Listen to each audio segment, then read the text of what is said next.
মানুষের রক্ত বিক্রির হুকুম কি?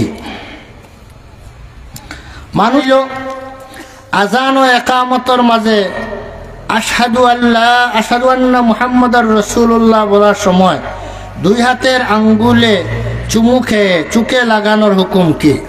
মাসবুক ব্যক্তির অবশিষ্ট নামাজের হুকুম কি? মান্যতকৃত পশুর গোশতের হুকুম কি?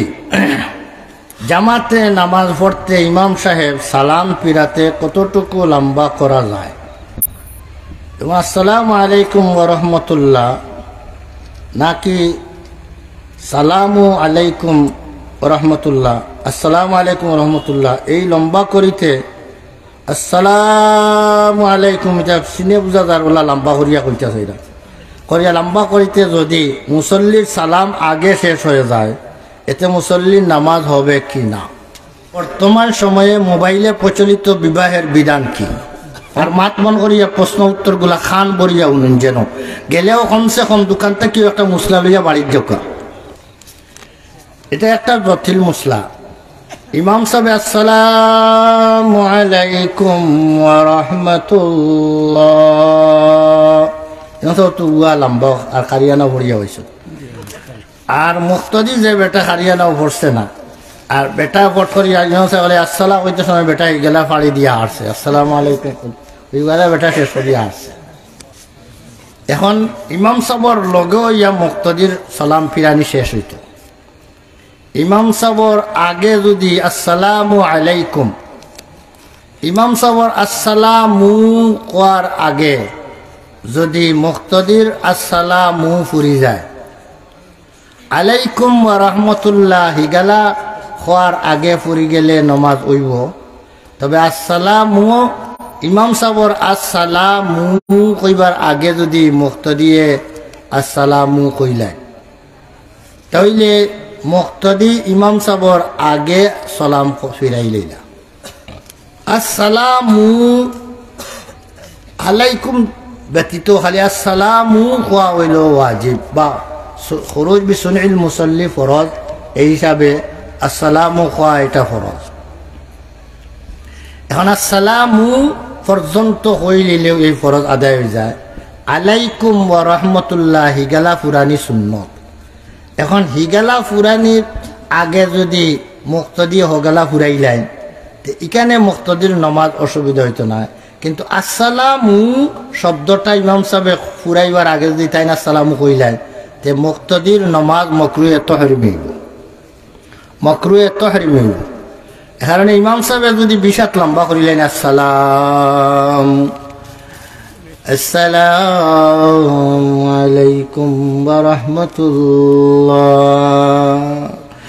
ইমাম সাহেব লাখান তো বেটায় পারতো না, বেটায় রুশে ইমাম সাহেব খালি কল্লা বেরাইতো আ কইতেও বেটাও আ করছে, ইমাম সাহেব লগে ইয়া খোয়াটা বালা, খোয়াটা উত্তম। এখানে ইমাম সাহেব লগেও যে বেটা আসসালাম বেটা বটই আসসালাম হইলেছে, আর তাই না সালাম ওটা নিরা তাই না বলা কইরা বেটা শেষ করিয়ে বসছে। এ কারণে ইমাম সাহেব এই ব্যক্তিরে গুনাগার বানাইলা।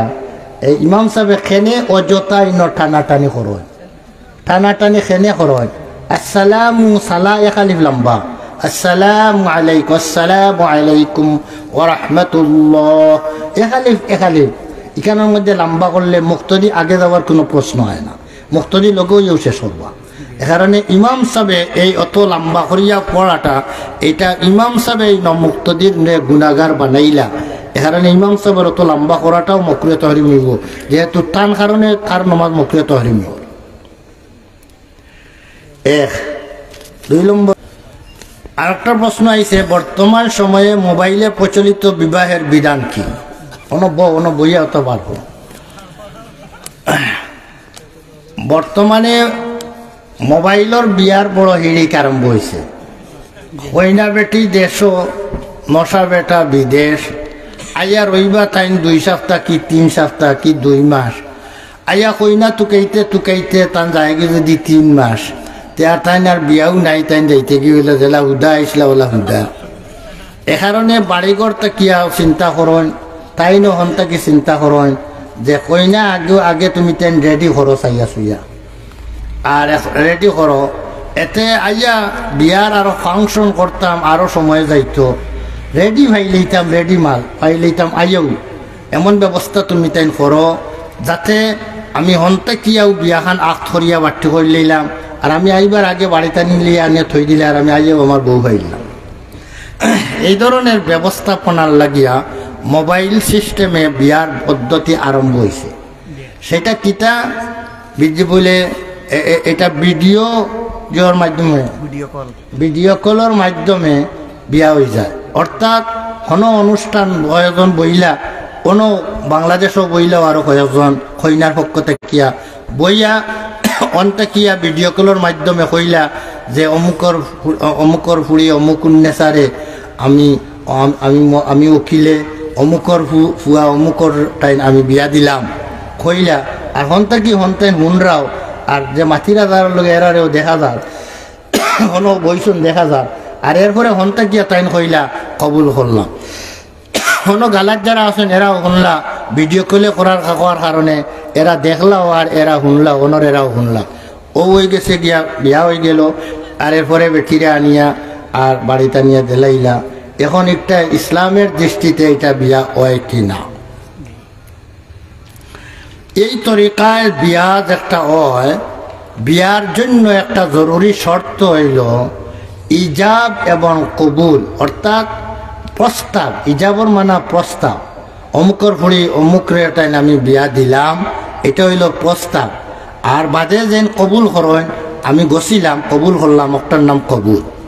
ইজাব আর কবুলের মাধ্যমে বিয়া সংগঠিত হয়। এই বিয়া সংগঠিত হওয়ার জন্য ইজাব যে মজলিস হইব, যে মহফিল হইব, যে জায়গার মধ্যে হইব, কবুল ও জায়গাত হইত। ইজাব কবুল এক জায়গার মধ্যে হইত। এক দেশও ইজাব হইল, আরেক দেশও কবুল হইল। এই ধরনের মহফিল দুইটা হয়ে গেল গিয়া।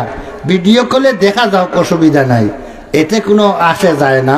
মহফিল যেহেতু দুইটা, এ কারণে দুই জায়গার মহফিল এক বানাই যেত না, এ কারণে এই বিয়া একটা শুদ্ধ হয়েছে না। এই ভিডিও কলের মাধ্যমে যে বিয়াগুলা হয়, এটা সব বিয়াগুলা অশুদ্ধ। এটা ফেকার সব কিতাবান্তর মধ্যে এই শর্ত আছে, ইজাব এবং কবুলের জন্য দুইজনের মজলিস এক হইত। যেহেতু এটা মজলিস এক হয় না, এ কারণে এই বিয়া একটা অশুদ্ধ বিয়া, বিয়া হইছে না। হ্যাঁ, বেশটাকে বেশ হইতে পারো ইকান যে একটাও যে আমরা আগে আমরা গড়াই বাড়ি তো খাসা গড়াই নাছিল অনেক জায়গার মধ্যে, তো বেড়ুর ইটা ইকড়র বেড় আছিল। তো এটা পয়লা ফুল বান দিবার আগে একটা মুত্রাবেদ দিয়া বান্ধিয়া পয়লা কইতা ইটা ঠাকিয়া তৈয়া, এটা মনে আছে নি আপনারা? ঠাকিয়া তৈয়া, ও ঠাকিয়া তৈলা। আর এরপরে তারুর আনিয়া টাইট করিয়া ওটা বান দিলা, ও হইল ফুল বান দিলা, ফুল বান দিলা। ও এই যে ভিডিও কলের মাধ্যমে যে বিয়া হয়েছে, এখানে যদি ঠাকিয়া থোয়া হয় বলে ঠাকিয়া তৈলাম। আর দেশও আওয়ার পরেও লগে লগে অনো বইমু আর দয়গুরো বইয়া ইজাব আর কবুল এক জায়গার মধ্যে করিয়া এরপরে বেটি দখল নিবা, ইলা যদি ওইয়া থাকে তাহলে তো ঠিক আছে, বাদে এটা বিয়া ঠিক হয়ে যাব গিয়া। এখন টাকিয়া তোয়া শুধু হয়েছে, এখন টাকিয়া তোয়ারে যদি ফুল বান কইলাই তাহলে তো ভুল হয়ে যাব গিয়া। এটা ফুল বান না, এটা কিতা কইবা? এটা টাকিয়া তোয়া। আইয়া হারলে দেশ আইয়া হারলে এটা মহফিল কায়েম করিয়া বাদর দিনু এখানো বইয়া আর একটা ইজাব কবুল করি লইলা, বেটি দখল করি লইলা। এটা আর সময় দেওয়া লাগলো না, এটা আগে ছাইয়া উইয়া থইলা আর ঠাকিয়া থইলা। রইল কথা সরাসরি আগেও বিয়া হয়ে যেত, ইলা কোনো ব্যবস্থা নাইনি। দেশ না আইয়াও বিয়া হয়ে যেত সরাসরি, এমন কোনো ব্যবস্থা নাইনি বলে আছে। একটা ব্যবস্থা আছে, সেই ব্যবস্থা যদি আপনি গ্রহণ করেন তাহলে সরাসরি বিয়া হয়ে যাব গিয়া। সেইটা কিতা? সেই বিয়াটা হইল গিয়া আপনি যেমন থাকেন লন্ডন থাকেন, ওখান থাকিয়া আপনি বাংলাদেশের বেটি বিয়া করতা, আপনার একজন বন্ধু বা আপনার কোনো নির্ভরযোগ্য মানুষ, যারা আপনার বিশ্বস্ত মানুষ মনে করেন, টানে আপনার পক্ষ থাকিয়া মোবাইল ফোন দিয়া কোকা বলে আপনি আমার উকিল, আপনারে উকিল বানাইয়া দিলাম আমার। যেটা বেটির পক্ষ থাকিয়া উকিল বনিয়া আইয়া মহফিল আইয়া কইন অমুকর বুড়ি অমুকরে আপনার টাইম বিয়া দিলাম, বলে আপনার পক্ষ থাকিয়া একজন উকিল বনিয়া আপনার পক্ষ থাকিয়া কবুল করবার লাগিয়া একজন উকিল বানাই দিল। তো তখন উকিলে করবা কিতা কইনার বাড়ির অনবদ্যে আপনার দলীয় গুঁড়ো বইবা কইনার গুঁড়ো বইবা মুরব্বী নশার গুঁড়ো মুরব্বী হল এক মহফিল বইলা আর বোয়ার পরে কইনার পক্ষ থাকিয়া একজন উকিল বনিয়া আইয়া কইবা যে আমি অমুকর ফুড়ি অমুকর পক্ষ থাকি আমি উকিল আমি আমার মহকিলা অমুকুন নেচারে আমি অমুকর ফুয়া অমুকর টাইম আমি অত টাকা মহর সাব্যস্ত করিয়া আমি বিয়া দিলাম কইবা অমুকর টাইম বিয়া দিলাম যে বেটা টাইম বিয়া দিতা যে বেটা লন্ডন বা আমেরিকা বেটার নাম লইলা আর হেনর পক্ষ থাকি ও মহফিলে একজন মানুষরে উকিল টাইম বানাইয়া দিলাইছেন যে আমার পক্ষ থাকি তুমি কবুল করিও তখন এই ও মহফিলের মধ্যে হাজির আছেন ও মহফিলও তাই হাজির আছেন হাজির হইয়া তাইন ও হইবা ওখান আমি আবদুল্লাহ যেমন বেটার নাম আবদুল্লাহর পক্ষ থেকে আমি কবুল করলাম মানে আমি আবদুল্লাহর পক্ষ থেকে কবুল করলাম ও কইলে গিয়া আবদুল্লাহর কবুল হয়ে গেছে গিয়া উকিলের মাধ্যমে উকিলের কথা আমরা যে উকিল বানাই দেই কৌটো বানাই দেই আমার কথা তো উকিলে কয় যাতে আমার কথা দেখান উকিলে আমার কথা উপর গিয়া এতে উকিলের কথা মূল মালিকের কথা এই হিসাবে আপনার পক্ষ থেকে একজন উকিল বানাইয়া দিলেন যদি ও মহফিলের মধ্যে এন কইলা যে আমি অমুকর পক্ষ থেকে কবুল করলাম আর কইনার পক্ষ থেকে একজন উকিল হইয়া কইলা অমুকর বুয়াটাই দিলাম আর আপনি নশার পক্ষ থেকে উকিল হইয়া কইলা আমি অমুকর পক্ষ থেকে কবুল করলাম দুই উকিলের মাধ্যমে বিয়া হয়ে গেল গিয়া আর দুইজন এক মহফিলের মধ্যেও থাকি গেলা গিয়া কিতাবের কোনো শর্তে আর আপত্তি করতো না তাহলে বিদেশটা কিয়া শুদ্ধ তরিকায় সহি তরিকায় বিয়া করার ইসলামের ব্যবস্থা রাখছেন না নাই এটা না জানার কারণে মানুষে ভুল বিয়া হল করিয়া গলত বিয়া হল দিয়া অনেকে তো হৌ বিয়ার ভিডিও কলের বিয়ারে ওটারও আসল বিয়া মনে করিয়া বউ বাড়ি টানিয়া জিন্দেগি বছর করা এটা জিনার মধ্যে জিন্দেগি কাটাইরা এখন এক প্রশ্নের জবাব হয়ে গেল 2 নম্বর মান্যতকৃত পশুর গোশতের হুকুম কি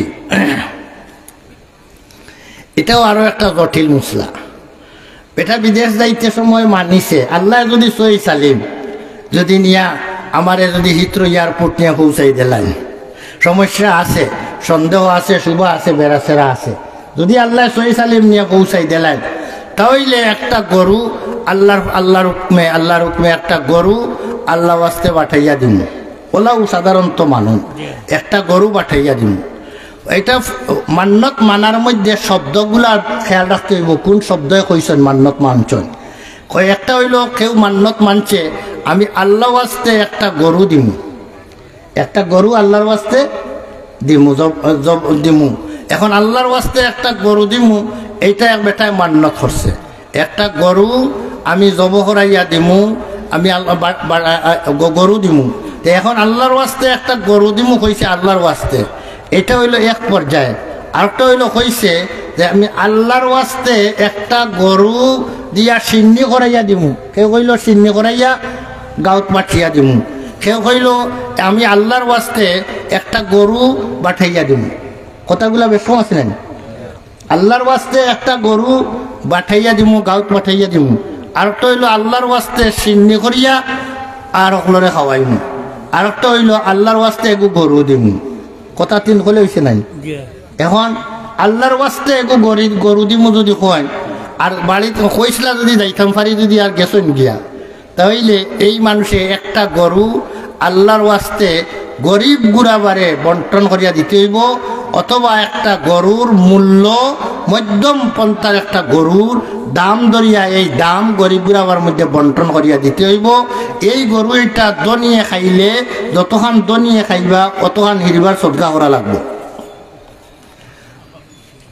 যতখান দনিয়ে খাইবা অতখানোর দাম আবার সদকা করা লাগবে গরিবরে কথাটা বুঝেন যেন কইছেন আল্লাহর ওয়াস্তে এগু গরু দিমু এখন আল্লাহর ওয়াস্তে এগু গরু মানিলাম সংক্ষেপে অনেকে কয় গরু মানিলাম একটা গরু মানো আল্লাহর ওয়াস্তে গরু মানলাম যদি যাইতাম কি গরু মানলাম এখন এই মানার কারণে যে গরুটা দিবা এটা শুধু গরিব হকলোর হক এটার মধ্যে ধনির কোনো হক নাই এই গরু একটা জবহরিয়াও যদি দেন তে গরিব হকলরে দিবা এটা যেন দিলা মান্নত করলা মানুষ করলা এনর তাই নিজেও খাইতে পারতা নাই আর কোনো দনিও খাইতে পারতা নাই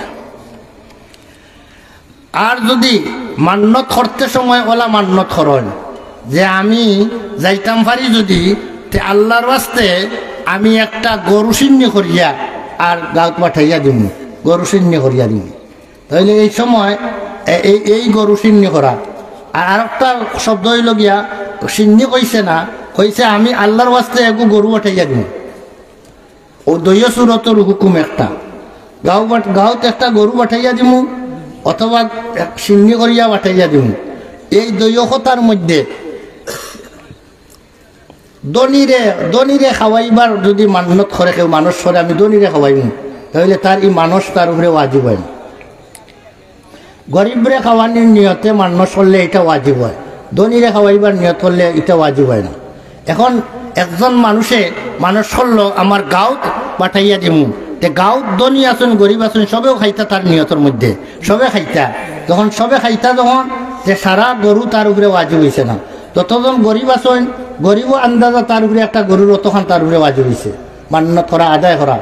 আর যতজন ধনী আছেন এনথানোর অংশ তার উপরে ওয়াজিব হয়েছে না। গরিবর মাফিয়া বাটিয়া আন্দাজ করিয়া গরিবর যতজন গরিব আছেন অতজনে একটা গরুর কত ভাগর বাঘ ভাইবা এনতেন গরিবর বাটো করলে সমানভাবে সারা ধনী গরিবরে দিলে এনতেন কতখান ভাইবা। গরিবর আন্দাজা তার উপরে ওয়াজিব হয়েছে, ধনীর আন্দাজা তার উপরে ওয়াজিব নাই। ধনীর মাফর আন্দাজা এটা তার না দিলেও তার কোনো গুণা নাই, তাহলে দিতে হইব গরিবর আন্দাজা। এখন তার উপরে যখন ওয়াজিব হয়েছে গিয়া গরিবর বাটো যতখান পড়েও নাই, আর ধনীর বাটর তার উপরে ওয়াজিব নাই, তাহলে এখন হে না দিলেও পারে, ধনীর অংশ হে না দিলেও পারে। এমত অবস্থায় যদি বাঠিয়া ধনী গরিব সকলরে যদি দেলায় যদি, তাহলে তার একটা আদায় হইব। যেহেতু গরিবে গরিবর বাট হইব, ধনীর বাট হইব, এটা আদায় হইতে কোনো অসুবিধা নাই। কিন্তু মান্যত করতে মানুষ করতে সময় নিয়তটা ঠিক করে করতে হইব যে আমি সবাই খাওয়াইতাম, গরিব ধনী সবে খাইতা, গাঁৱৰ সব গরম আমার মাংস খাইতো।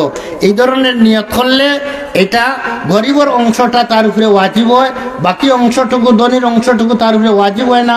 তবে না হইলেও তার যদি এখন বাটিয়া সবরে দেলায় তে গরিবর গলা ওয়াজিব হিসাবে আদায় হইল, আর ধনীর গুলা নফল হিসাবে আদায় হইল, নফল হিসাবে আদায় হইব। গরিব ধনিয়ে এই ধরনের মান্যত করলে গরিব ধনিয়ে খাইতে পারবা। সাধারণত আমরা দেশও একটা গরু বাঠাইয়া দিমু হইতে সময় নিয়ত থাকে, একটা প্রচলিত নিয়ম আছে যে সবে খায়, গরিব ধনিয়ে খায়, কারণ এটা প্রচলিত নিয়মে এটা বাঠাইয়া দিতে পারবো। বাঠানির কথা কইলায় যদি সবে খাইতে পারবা। এই মশলাটা ব্যাখ্যা সহকারে লেখছেন ইমদাদুল ফতোয়া 2 নম্বর খণ্ড 560 নম্বর পৃষ্ঠা। ইমদাদুল ফতোয়া 2 নম্বর খণ্ড 560 নম্বর পৃষ্ঠার মধ্যে এই ফতোয়াটা লেখছেন। আমি যেটা কইলাম যে গরিব ধনিয়ে খাইতে পারবো, যদি মহল্লাত পাঠাইয়া দিমু, গাঁৱত পাঠাইয়া দিমু, এই ধরনের যদি কথা হয় তাহলে সবে খাইতে পারবো। মশলা বুঝছেন নি? আর এগু গরু আল্লাহর ওয়াস্তে দিমু কই যদি, তাহলে এই সময় আর কিতা নাই, ধনিয়ে খাইতে পারতা না। এমনকি জেন দিছন তাইনও খাইতে পারতা না, শুধু গরিবর হক। বুঝো আইছেন এক মশলা। এখন আমরা বাদর মশলা। মসবুক ব্যক্তির অবশিষ্ট নামাজের হুকুম কি? মসবুক ব্যক্তি যে মসবুক কারে হয়, জমাতে নমাজ পড়িরা এর মাঝে ইমাম সাহেবের লগে শরিক হইতে পারছেন না ফয়লা রাখাতো, ইমাম সাহেবের লগে যদি ফয়লা রাখাত চাইলেন এনরে আরবিতে হয় মুদ্রিক, এরা ফেকার পরিভাষায় এনরে হয় মুদ্রিক। আর যে ইমাম সাহেবের লগে 1-2 রাকাত গেছে গিয়া এই যদি ইমাম সাহেবের ঘরে আইয়া শরিক হইন গিয়া, এরপরে তার যেখানে নমাজ রইছে আগে গেল গিয়ে ইমাম সাহেবের শরিক হইবার আগে যে নমাজটা গেল গিয়া, এই নমাজটা তাই আদায় করতে হইব। ইমাম সাহেবের তাকিয়া ফারিক হওয়ার পরে, ইমাম সাহেব তাকিয়া ছুটি পাওয়ার পরে তার অবশিষ্ট নমাজ যেখানে আগে গেছে গিয়ে ওখানে আদায় করতে হইব। ও মানুষে হয় মসবুক। বুঝছেন মসবুককে? যান আগে কিছু নমাজ ইমাম সাহেবের লগে পড়তে পারছেন না, ইমাম সাহেবের লগে শরিক হইবার আগে কিছু নমাজ গেছে গিয়া, এই ব্যক্তির কয়েক রাখাত গেছে গিয়া, 1 রাখাত গেলেও মসবুক, 3 রাখাত গেলেও মসবুক। একেবারে আখেরি শেষ বৈঠকের মধ্যে জমাত হইয়া যদি শরিক হয়ে যান গিয়া, তেও এই জমাতর সওয়াব পাইলেন। এনর জরাহাত ইমাম সাহেব পড়িছেন, এই সব রাখাতগুলা তাই পড়তে হইব, তাই নইলে মসবুক। আমার একটা সোয়াল, আল্লাহর আচ্ছা সব সোয়াল আছে, কত সোয়াল বাড়ে আপনারা যে কোয়া গেছে মহফিল থাকি কোনো সোয়াল তাহলে হইতা আমার সাবে আইয়াও এক সোয়াল করে লইছেন, আউটাও ইনশাল্লাহ করি। এখন মসবুকর মশলা বুঝছেন নি? মসবুক কারে কয় ফেলা বুঝলা তো? যার ইমাম সাহেবের লগে শরিক হওয়ার আগে 2-1 রাকাত গেছে গিয়া, এই নইলা কিতা মসবুক। এখন তানিক নেই আদায় করতে হইব ইমাম সাহেবের নমাজটা কিয়া, ইমাম সাহেবর সালামটা কিয়া, নমাজটা কিয়া ফারি হওয়ার পরে। এখন ইমাম সাহেবর লগে যে আমরা রাখাত বান্ধি, বান্ধার পরে ইমাম সাহেবর লগে আমরা কত সময় পর্যন্ত আছি, এগ্রিমেন্টটা কত সময় করি? ইমাম সাহেবর লগে রাহাত বান্ধার পরে ইক্তেদা করার পরে এগ্রিমেন্ট কত সময় করলে করলাম? এগ্রিমেন্ট হইল ইমাম সাহেবের দৈয় সালাম পিরানির পরে তার নমাজ শেষ হয়ে গেল গিয়া। ইমাম সাহেবর নমাজ শেষ হওয়া পর্যন্ত ইমাম সাহেবর লগে আমি আসি, ইমাম সাহেবর লগে আসি, এই কথার এগ্রিমেন্ট করলা আপনি ইক্তেদা করিয়া ইমাম সাহেবর করে শরিক হইয়া। তাইলে ইমাম সাহেবর নমাজর বাদে মসবুক যে তাই যেহেতু আগে দুই এক রাখা দুই তিন রাখাত গেছে গিয়া, ওইগুলার তাই আদায় করতে হইব। এইগুলা আদায় করতে গেলে ইমাম সাহেবর লগে এগ্রিমেন্ট শেষ হওয়ার পরে, এখন ইমাম সাহেবর লগে এগ্রিমেন্ট কত সময় কুর? কিতাখন খোকা আমার কথা বুঝলে খোকা, কত সময় কুর? দৈয় সালাম পর্যন্ত ইমাম সাহেবর লগে এগ্রিমেন্ট। এখন ইমাম সাহেবে যে সময় সালাম দৈয়বাই ফিরাইলি, আসসালামু আলাইকুম রহমতুল্লাহ, আসসালামু আলাইকুম রহমতুল্লাহ, শেষ হয়ে গেছে দৈয়বাই। এরপরে আপনার ইমাম সাহেবের লগের এগ্রিমেন্ট শেষ হইল। এখন আপনার দেখলেন রয়েছে বাকি ওখানে আপনি উঠৌকা আল্লাহু আকবার হইয়া আপনি বাদে আগে এক রাখাতটা হোক, দুই রাখাতটা হোক, তিন রাখাতটা হোক, আপনার ওগুলা আপনি আদায় করৌকা। এইটা হইল নিয়ম, এটা হইল নিয়ম। ইমাম সাহেবর নমাজ শেষ হওয়ার বাদে, ইমাম সাহেবর নমাজ শেষ হওয়ার এক সালাম পেরাইলে ইমাম সাহেবর নমাজ শেষ হয়ে যায়নি না দুই সালাম লাগে? এটা হয় না আপনারা? এক সালাম পেরাইলে ইমাম সাহেবর নমাজ শেষ না দুই সালাম লাগবো? দুই সালাম লাগবো। এখন দুই সালাম পিরানি পর্যন্ত আপনার আমার এগ্রিমেন্ট। কিন্তু দেখা যায় অধিকাংশ সময় আপনারা ফলো করবা, আমিও ফলো করছি, যে মসজিদের মধ্যে মসবুক হয় ইমাম সাহেবের যেমন খালি ডাইনে দিয়ে সালাম পেয়েছেন আসসালামু আলাইকুম রহমতুল্লাহ, ওবাই শেষ করার আগে আগে বাউগালা করলা আনতে পারছেন না, যারা যারা মসবুক এরা খাড়া হইয়া হারছেন। এখন এগ্রিমেন্টর ভিতরে ইমাম সাহেবর লোক ছাড়ি দিলা, চাকরি এগ্রিমেন্টর ভিতরে ছাড়ি দিচ্ছে। এখন ওকা সাজা ভাইবানি না ভাইতা না, বেতন ঘুরা ভাইবানি না ভাইতা না, বেতন ঘুরা ভাইতা না, এগ্রিমেন্টর ভিতরে কেনে হাত ছাড়লায়। এ কারণে ইমাম সাহেবর দৈয় সালাম পিরানি পর্যন্ত অবস্থান করা ওয়াজিব। ইমাম সাহেবর দৈয় সালাম পিরানি পর্যন্ত মসবুক নমাজের ভিতরে অবস্থান করা বইয়া থাকা ওয়াজিব। ইমাম সাহেবের এক সালাম পিরানির পরে যদি কেউ যদি উবাই যায় দ্বিতীয় সালাম পিরাইবার আগে, তাহলে ওয়াজিব ত্যাগ খালি হইলা। আর ওয়াজিব ত্যাগ করনেওয়ালার নমাজ মকরুয়ে তহরিমি হয়। নমাজ মকরুয়ে তহরিমি হয়, অর্থাৎ হারামের পাশাপাশি চলে যায়। এই নমাজটা আবার পুনরায় পরবর্তীতে নমাজটা পুনরায় আবার পড়া খান ওয়াজিব, আবার পুনরায় এই নমাজে দোহরাইয়া পড়া ওয়াজিব। কিন্তু আপনারা আমরা একটু পরীক্ষা করলে দেখবা, আপনি আমরা তোরা মসবুক না হইয়া একটু খেয়াল রাখবা যে মসবুক হল উঠেন কুম্বালা। 99 জন মসবুক, 100 হইলাম না, একজন তারে তোরা খাতির করলাম, 99 জন মসবুক এই ইমাম সাহেব ডাইন দিকে সালাম পিরানির পরেই উঠি যান গিয়া। তাহলে এক মহল্লার এক এলাকার কত মুসলমান গুনাহগার এক জমাত নামাজও গিয়া মকরুয়ে তাহরিমি হয়ে যায় ইমাম সাহেবের আগে। তাইলে কিতা করতে ইমাম সাহেবের দৈয় সালাম পিরানির লগে লগে উঠি যাইতানি।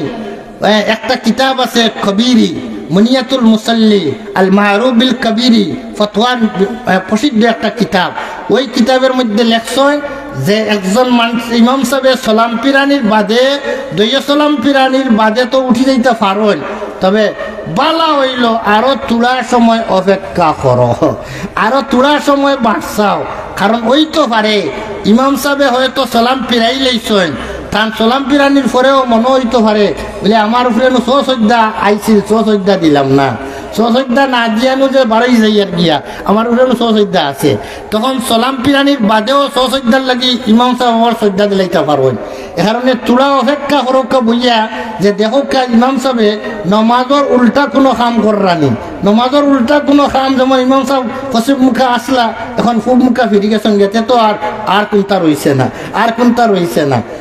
আনাইলে ইমাম সাহেব খেরুর লাগে মাতামাতি লাগি গেছেন গিয়া, তোরা কিছু সময় অপেক্ষা করকা, বোঝা যাইব অবস্থায় যে ইমাম সাহেবের আর কোনটা রইল নি না, শেষ হয়ে গেছে গিয়া।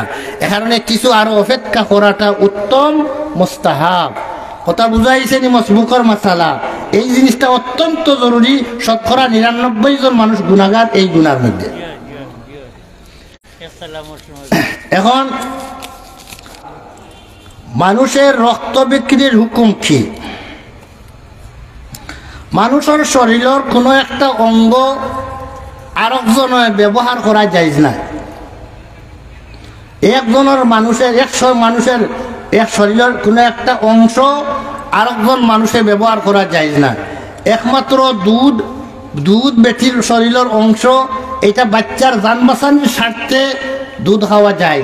যে সময় এই বাচ্চা দুধ ছাড়া আরো কিন্তু খাওয়ার উপক্রম হয়ে গেছে গিয়া, শক্তি হয়ে গেছে গিয়া, 2 বছর হয়ে গেলে গিয়া সাধারণত হয়ে যায় ক্ষমতা। এই সময় এখন আর এই বেটির দুধ খাওয়া হারাম হয়ে গেছে গিয়া। 2 বছরের বাদে আর এই বাচ্চা খাইতে পারতা না। বেটারও যদি পেটো বুক লাগি যায় এখন বেটির দুধ খাইতা তেও পারতা না, কারণ তার কোনো জরুরত নাই। তাই তো ভাত খাইয়া পেট ভরার ব্যবস্থা আছে, তাই কেনে বেটির দুধ খাইতা? এ কারণে দুধ খাওয়া, এটা বেটির দুধ খাওয়া একমাত্র ও বাচ্চার লাগিয়া যাইজ আছে যে বাচ্চার বয়স এখনো 2 বছর ঘুরছে না, নিজের বাচ্চা হোক আর ফোরার বাচ্চা হোক। এটা দুধ খাওয়ার অনুমতি আছে 2 বছরের আগ পর্যন্ত। 2 বছরের পরে যাইজ না। জরুরতের কারণে বাচ্চায় মার দুধ, এটা মার একটা অংশ, শরীরের অংশ, এর বাদেও খাওয়া আল্লাহ হালাল করিয়া দিছেন। এই হিসাবে রক্ত যদি কোনো মানুষের যদি প্রয়োজন দেখা দেয়, রক্ত অনেক সময় মানুষের রক্ত দেওয়া লাগে, রোগী অপারেশন রোগীরে রক্ত দেওয়া লাগে, অনেক সময় রক্ত শূন্য হয়ে যায় গিয়া। এই রক্ত শূন্য মানুষে রক্ত দেওয়ার দরকার আছে। এখন তার জান বাঁচানোর প্রয়োজন যদি দেখা দেয়, না দিলে মানুষটা মারা যাইব ডাক্তারে কয়, তাহলে এই সময় তারে রক্ত দেওয়া যাইজ আছে। রক্ত দিলে আর বালা হইব, শরীর হেভি হইব, এইটার লাগিয়া রক্ত দেওয়া যাইজ না। রক্ত না দিলে মানুষটা মারা যাইব, এমন পরিস্থিতি হয় যদি, তাহলে রক্ত দেওয়া যাইজ আছে। এখন রক্ত দিতে সময় কিলা দিতা বলে, রক্ত দিতে সময় এটা দিয়া পয়সা লওয়া যাইজ না। রাসূল করিম সাল্লাল্লাহু আলাইহি ওয়াসাল্লামে রক্ত বেচা হারাম করে দিছে। কেউ রক্ত বেচতে পারত না, কারণ রক্ত হইল নাপাক। রক্ত কিনা নাপাক। এই নাপাক বস্তুরে বেচিয়া পয়সা লওয়া এইটা হারাম। রক্ত বেচিয়া পয়সা খাওয়া হারাম, রক্ত বেচা হারাম, বেচিয়া পয়সা খাওয়া হারাম। এখন রইলে একজন মানুষের রক্ত লইতে পারবো না, বেচা তো হারাম বুঝাইলাম। তাহলে একজন মানুষের বাঁচার উপায় কিটা বলে, আল্লাহর ওয়াস্তে দেও, সহায়তা করো, মানবিক সহায়তা করো। এক মানুষ যার গিয়া তুমি মানবিক সহায়তা করো। এখন মানবিক সহায়তার জন্য এখন বর্তমানে রক্ত মানুষের স্বেচ্ছায় রক্তদান করে। অবশ্য এই জিনিসটা আগে এক সময় আসিল না, এখন স্বেচ্ছায় রক্তদান একটা হিড়ি পড়ে গেছে গিয়া। মানুষের মধ্যে এই ফিকিরটা পয়দা লইছে যে একজনের রক্ত দিয়ে আরেকজন বাঁচক, এটার ব্যবস্থা হোক। আর ডাক্তার হলেও সাহস দিচ্ছেন যে রক্ত আপনার শরীরতে গিয়ে যাইব, 3 মাস খাই দিলে এবার রক্ত একবার জায়গাত আইব, এই রক্ত ঘুরি যাইব গিয়া, আপনিও ডরাইবার কোনটা না। 3 মাস বাদে চাইলে এবার দিতে পারবা। এখন এই যে রক্ত বেচা, এইটা বাস যাই না। কিডনি বেচা, আমার ভাই আর মশলা কইরা কিডনি বেচিলেন মানুষে, কিডনি বেচিলেন। মরবার সময় বেটা ওসিয়ত করিয়া যায়, আমার চোখটা দিলাইও, আমার চোখটা দিয়া গেলাম গিয়া। চৌকুরও কিছু একটা টাইম আছে, ও টাইমের ভিতরে যদি মরার লগে লগে যদি চোখটা খোয়াইয়া তার একটা ব্যবস্থাপনার মাধ্যমে রাখা যায়, তো এইগু আরো কোনো চোখ নষ্ট হয়ে গেছে, অন্য লাগাই দিলে কাম হইলে এই লাইটগুলো ফিউজ হয়েছে নাবো, কত সময় পর্যন্ত এগুলোর ভিতরে জান থাকে। তো এখন ইগু নিয়ে আর সময়ের ভিতরে লাগাই দিলে চলে গিয়া। এখন একজন মানুষে মরবার সময় তার চোখ দিয়া যায় গিয়া, তার কিডনি দিয়া যায় গিয়া, বলে আমি মরতেও লগে লগে আমার কিডনিটা খোয়াই লিও। কিডনি বেশিলে জিতা থাকতে কিডনি দিলায়, জিতা থাকতে কিডনি খোয়াইয়া, 2টা কিডনি থেকে একটা কিডনি নষ্ট হয়ে গেলে একটা দ্বারা চলা যায়। তাহলে একজনের দেখলো তার বউর নাই কিডনি, জামাইয়া হইলো আমার একটা দিলাইলাম, আর নাইলে জামাই নাই একটা, বউয়ে কইলো আমার একটা দিলাইলাম। আত্মীয় স্বজনের মাঝে একটা দেওরা পাওয়া যায়, পাওয়া যায়। এখন এই যে একজনের শরীরের একটা অংশ নিয়ে আরেকজনের শরীরে লাগানি, এইটা জায়েজ আছে নি? এটা প্রকাশ্য হারাম, এটা প্রকাশ্য হারাম। এই কিডনি লানাগালির কারণে যদি মারা যায় আপনি কোনো দায়ী নাই বলে মরলা কেন, তুমি কিডনি দিলাই না কেন, যেহেতু একজনের অংশ নিয়া আরেকজনের শরীরও লাগানি যাইজ না। একমাত্র রক্ত নিয়া দেওয়া এটা দুধের সাথে সম্পর্ক হওয়ার কারণে, দুধের মতো তরল হওয়ার কারণে এটার ফুকাহা হলে এটার অনুমতি দিছেন যেটা দুধ খাইয়া বাচ্চা যান বাঁচাইতে পারে ওলা রক্ত দিয়াও আরেকজনের যান বাঁচানোর ব্যবস্থা করা যায়। একমাত্র রক্ত দেওয়া যায়, আর শরীরের কোনো একটা অংশ এক মানুষের অংশ আর মানুষে নিয়ে ব্যবহার করা যায় না, দেওয়াও যায় না, বেচাও যায় না, ফিরি দেওয়াও যায় না। এটার মালিক আপনি আমি না, এটা সব বডির অংশের মালিককে আল্লাহ তাআলা। আল্লাহ তাআলা দিছেন আপনারে ব্যবহার করার লাগিয়া, আপনারে দেওয়ার মালিক বানাইয়া দিছেন না। যেগুলো দেওয়ার অনুমতি নাই আপনি দিলে অনাধিকার চর্চা করলা। এখন যাই হোক, এই মশলাও আপনারা জানলা যে রক্ত বেচা যায় নাই। হ্যাঁ, এখন একজনের বিপদে পড়ে গেছে, রক্ত কেউ দেওয়া নাই, এখন কিনা করতো, মরি যাইত নি, রক্ত বেশ লইতে পাওয়া যায় কিন্তু এমনি কেউ দেয় না, ইলা পরিস্থিতিও হইতে পারে। তাহলে ইলা পরিস্থিতি যদি হয় তো যতখান রক্ত না লইলে যান বাঁচত নাই, অতখান রক্ত মজবুরান লওয়ার পয়সা দেওয়া যাই দিব। কিন্তু যেই পয়সা লইবা তাই তো মজবুর নাই, তাই তো আনে ফিরি দিতে পারতা, তাই ফিরি দিলা না কেন, এনর লাগিয়া পয়সা এগুন খাওয়া হারাম। আর আপনি পয়সা দিয়া লইলা যে এই লোয়ার মজবুরান ঠেকিয়া লওয়ার কারণে আপনি গুণাগার হইতা নাই। ওটা বুঝাইছেন, এটা ঘুষর মুসলা লাহান। অনেক সময় ঘুষ দিতে মানুষ বাধ্য হয়ে যায়, তার হক নষ্ট হয়ে যার গিয়া, হক নষ্ট হয়ে যাইব গিয়া, তার হক মারা যাইব গিয়া, তার অধিকার নষ্ট হয়ে যাব গিয়া যদি ঘুষ দেয় না, ঘুষ দেয় না। ইলা আছে নানি বর্তমান পরিস্থিতিতে, হ্যাঁ বর্তমান পরিস্থিতিতে ফরেজগার হইয়াও যান বাঁচাই যায় না। আপনার ঘুষ দেন নাতে আপনার জমিন দিলাইব আরো জনের নামে, আরো জনের নামে দিলাইব। আপনার জমিনের আপনার জমিন আপনার নামে নামজারি করতে পারত না ঘুষ না দিলে। এখন এই ওই পরিস্থিতিতে ঘুষ দেওয়া এটা আপনার হক রে বাঁচাইবার লাগিয়া, আপনার হক হাসিল করার লাগিয়া ঘুষ দিলাইলে যে ঘুষ দিবা তাই গুণাগার হইতা নাই, যে ঘুষ খাইব হে গুণাগার হইব। হ্যাঁ, কিডনির মশলা হইলাম তো, কিডনি দেওয়া যায় না, কিডনি দেওয়া এটা মুফতি শফি সাহেব রহমতুল্লাহ আলাইহি তাই বড় একটা রিসালা লেখছেন এই সম্পর্কে, যে কিডনি বিক্রি করাও যায় না, এমনি দেওয়াও যায় না। যাই হোক, এর বাদে মশলা হইল আজান ও একামতর মাঝে আশহাদু আন্না মুহাম্মাদুর রাসূলুল্লাহ বলার সময় দুই হাতের আঙ্গুলে চুকে লাগানোর হুকুম কি? আশহাদু আন্না মুহাম্মাদুর রাসূলুল্লাহ পড়ার পরে আপনি এই সময় হুকুম হইল আপনি আশহাদু আন্না মুহাম্মাদুর রাসূলুল্লাহ মুয়াজ্জিনে যখন কইবা তখন রাসূলুল্লাহ ফরমাইছেন ফাকুলু আশহাদু আন্না মুহাম্মাদুর রাসূলুল্লাহ। আবু দাউদ শরীফের রিওয়ায়াত। রাসূল করিম সাল্লাল্লাহু আলাইহি ফরমায় যে সময় মুয়াজ্জিন সাহেব কইবা আশহাদু আন্না মুহাম্মাদুর রাসূলুল্লাহ, তুমি তাই ন কইও আশহাদু আন্না মুহাম্মাদুর রাসূলুল্লাহ। তাহলে এইখানের মধ্যে আশহাদু আন্না মুহাম্মাদুর রাসূলুল্লাহ আমি সাক্ষী দিয়া মুহাম্মদ সাল্লাম আল্লাহর রসুল এই কথা সাক্ষী মুয়াজ্জিন সাহেব দিছেন, আপনি যেন হুল্লা তাই না সাক্ষী দিতা। সাক্ষী দেওয়া এটা মুস্তাহাব, এটাও আপনি খোয়া মুস্তাহাব রইল। এই সময় আতর আঙ্গুলির মধ্যে নকুর মধ্যে ওলা ফু দিয়া চুমা খাইলা, চকুত লাগাইলা, চুমা খাইলা, এই যে চুমা খাইলা, এই চুমা খাওয়া এটা কোনো সোয়াবর খাম নাই, বরং এইটারে সোয়াবর খাম মনে করলে এটা গুনাহ হইব, বেদাত হইব। এটা কোনো সোয়াবর খাম নাই। এমনি কোনো জমতো চকুর জ্যোতি নষ্ট, জ্যোতি বাড়ার লাগিয়া কেউ তদবির হিসাবে কেউ যদি করেন, এটা হইল তদবির হিসাবে কোনো সোয়াবর খাম নাই। সোয়াবর খাম মনে করিয়া করলে এটা বেদাত হইব, এটা সোয়াবর খাম নাই। এর বাদে উনকা আর একটা মশলা, আমার এই ভাই একটা মশলাটা কইছেন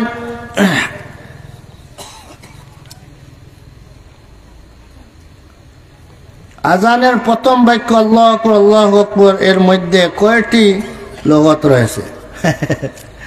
আর প্রশ্ন হইল আজান দিতে সময় আল্লাহু আকবার দুইবার হওয়া লাগে, আল্লাহু আকবার আল্লাহু আকবার। এখন এইগুলা কইতে সময় কয়ভাবে খোয়া যায়? আল্লাহু আকবার পয়লা আল্লাহু আকবার রে বাদর আল্লাহু আকবরের লগে মিলাইতে গিয়া কয়ভাবে পড়া যায়? তিনভাবে পড়া যায়, তিনভাবে পড়া যায় আর কি। একটা হইল আল্লাহু আকবারু, রার পেশ দিয়া বাদর আল্লাহরে ধরি লইলে আল্লাহু আকবার রুল্লাহু আকবার। আর ভাবে পড়া হইল গিয়া আল্লাহু আকবার, সাকিন করি নিলাম রা, আর বাজে একবার হইল আল্লাহু আকবার দ্বিতীয়। 3 নম্বর হইল আল্লাহু আকবার আল্লাহু আকবার, পয়লা আল্লাহু আকবরের রারে জবর দিয়া বাদর আল্লাহরে ধরলাম আল্লাহু আকবার আল্লাহু আকবার। এই 3 প্রকারের মধ্যে সবচেয়ে প্রাধান্য হইল গিয়া, শুদ্ধ হইল গিয়া জবর দিয়া পড়া আল্লাহু আকবার আল্লাহু আকবার, আল্লাহু আকবার আল্লাহু আকবার। 2 নম্বর হইল গিয়া আল্লাহু আকবার আল্লাহু আকবার, সাকিন করিয়া পড়া। এইটাও 2 নম্বর পর্যায়ে, এটা শুদ্ধ আছে, এটা করলে কোনো গলত হইতো নাই। আর সবচেয়ে ভালো হইল গিয়া জবর দিয়া পড়া আল্লাহু আকবার আল্লাহু আকবার। আর 3 নম্বর আল্লাহু আকবার আল্লাহু আকবার, রার পেশ দিকে ধরা, এইটা গলত, এটা লগাতান গলত, এটা আজানের পদ্ধতির উল্টা, লেহাজা এইটা করা ঠিক নাই। আল্লাহু আকবার আল্লাহু আকবার হওয়া যায় না, এটা আজানের বিকৃতি। আরো একটা মাসলা আমার ভাই আইয়াও হয়ে গেছেন, তান করো আমার জাগির চন্দ্রপুরের মাদ্রাসার ওয়াজও আইলে তান করো ঘুমাই গিয়া খাই গিয়া, মাশাল্লাহ আইজও গেছি।